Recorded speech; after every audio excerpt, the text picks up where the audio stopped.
The 2023 NFL season will be here before you know it, and with that will come season-long predictions and which players and teams are going to have both successful and unsuccessful years. And a couple of weeks ago, we did a video discussing the AFC and how hard it is to win in that conference, and really how big of an accomplishment it is just to get to the Super Bowl if you are a fan of a team in that conference. And in today's video, we're going to discuss the NFC and how top-heavy the conference is. And while the Eagles and 49ers were the last team standing in the NFC this past year, in what was the 49ers' third trip in 4 years to the NFC Championship game, we're not going to be solely discussing these two teams. And while the conference heading into the season is top-heavy, there's a ton of teams that have the opportunity to make noise, and we're going to break everything down in today's video, and without further ado, let's begin. And rather than starting the video with the 49ers or Eagles, because we will get to them, we are going to discuss a team that ended the 2022 season by winning 8 of their last 10 games, and it's the Detroit Lions. Everyone likes to joke about the Lions and how all this hype doesn't mean anything, because they'll probably miss the playoffs or whatever the case may be, but GM Brad Holmes and head coach Dan Campbell are truly building something special in the Motor City. They've had 3 drafts together now, and throughout these drafts have acquired players like Penei Sewell, Amon-Ra St. Brown, Aiden Hutchinson, Malcolm Rodriguez, James Houston, Jameson Williams, and you get the point. They beat the Vikings by double digits during their second matchup last year and are expected to take the next step this year. This same Lions team only lost to the Eagles by 3 points when they played in Week 1, and of course went through their ups and downs in 2022, but by the end were a damn good team and a team nobody wanted to play. A lot of their 2023 success will rely on Jared Goff, who had a very good season last year. In a year, he threw 29 touchdowns to just 7 interceptions. Replacing the 17 touchdowns Jamal had is of course going to be difficult, but they added David Montgomery in free agency and spent a first-round pick on Jahmyr Gibbs for a reason. And when they have Gibbs, St. Brown, Jameson, and second-round pick Sam Laporta all on the field at once, nobody is going to be lining up and saying, "Yes, I cannot wait to play this team." There's a very good chance they win the NFC North this year, and as crazy as this sounds, win a playoff game. We will get to team previews later in the summer, but I am all in on the Detroit Lions this year. Now, I've read some comments from Falcons fans recently that they feel some of their guys are underrated, and I would tend to agree with those said Falcons fans. I've been a big advocate of guard Chris Lindstrom for a few years now, and was glad to see him get a second-team All-Pro nod in 2022, as he allowed a shockingly low 9 pressures all season, and 0 from weeks 11 through the end of the year. They had 6 picks in the 2023 draft, highlighted of course by Bijan Robinson, but I thought they had a very solid draft all things considered. And the 2023 Falcons remind me a lot of the 2019 and 2020 Titans in the regard that they are going to be a pain in the ass to play every single game, because they're never going to be an easy win. And because of this, they could very easily win the NFC South, host a playoff game, and potentially win a playoff game, and be one of the final 4 teams in the conference. And could obviously is of course different than will. Admittedly, I am not the biggest Desmond Ridder fan, and I hope he proves me wrong, but when you have a core of Bijan, Tyler Algier, Drake London, and Kyle Pitts, along with a very impressive run-blocking offensive line led by the aforementioned Lindstrom, and also supplemented by 2023 second-round pick Matthew Bergeron, you're going to be a hard team to beat every single week. They're going to run the ball down teams' throats, and when they've had enough, that's fine, because they can throw the ball to their 2021 or 2022 first-round picks in Pitts and London.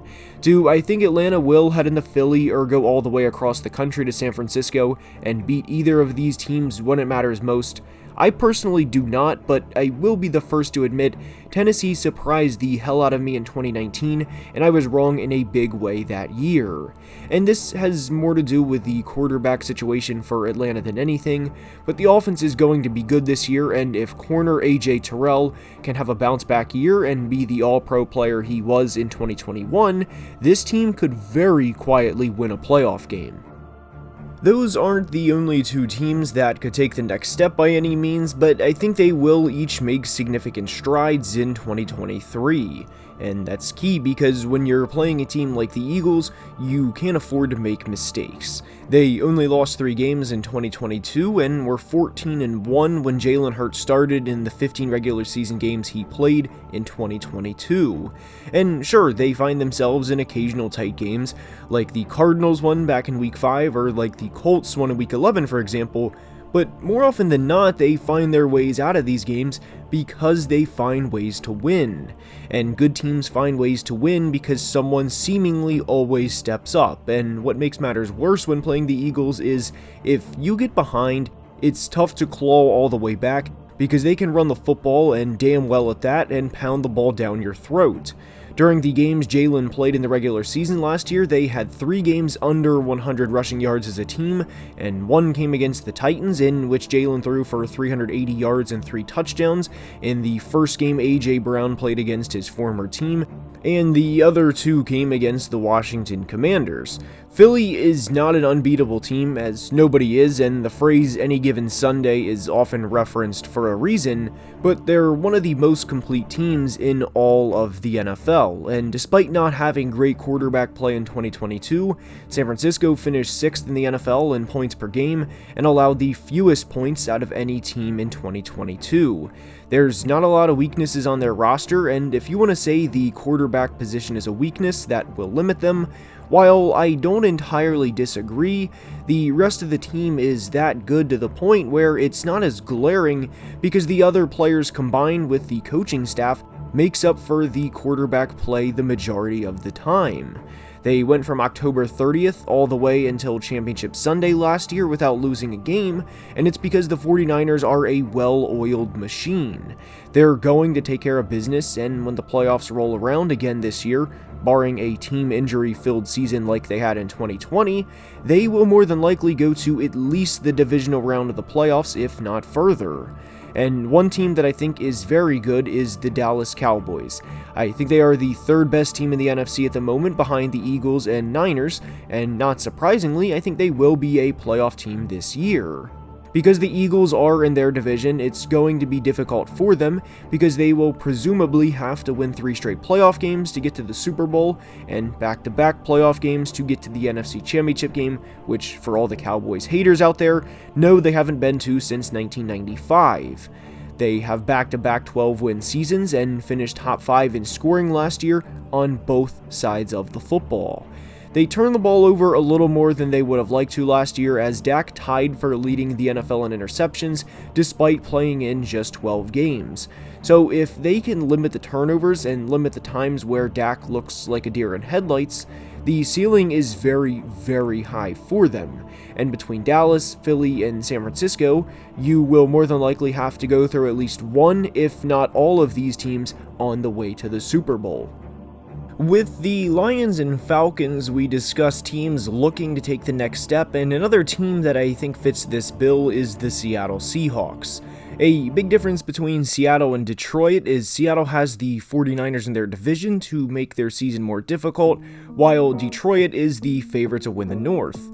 From a roster standpoint, I love everything Seattle did to improve this offseason and to ultimately get closer to achieving the final goal, which of course is to win the Super Bowl. They made their offense better by drafting JSN and Zach Charbonnet with their 1st and 2nd round pick and supplemented well through free agency. I did a video on them about a month ago now, and I think this will be a case of having a good team doing all the right things, but not having enough because the elite of the elite in the conference are better overall teams. And of course, Seattle, please feel free to prove me wrong, as I think they will be a 10-11 win team with a divisional round exit.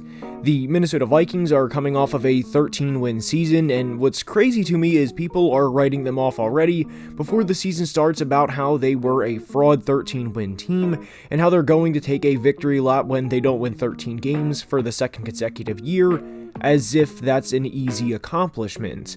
Their defense was absolutely atrocious in 2022, and they gave up a tie for the third most points in the NFL and were second in yards allowed.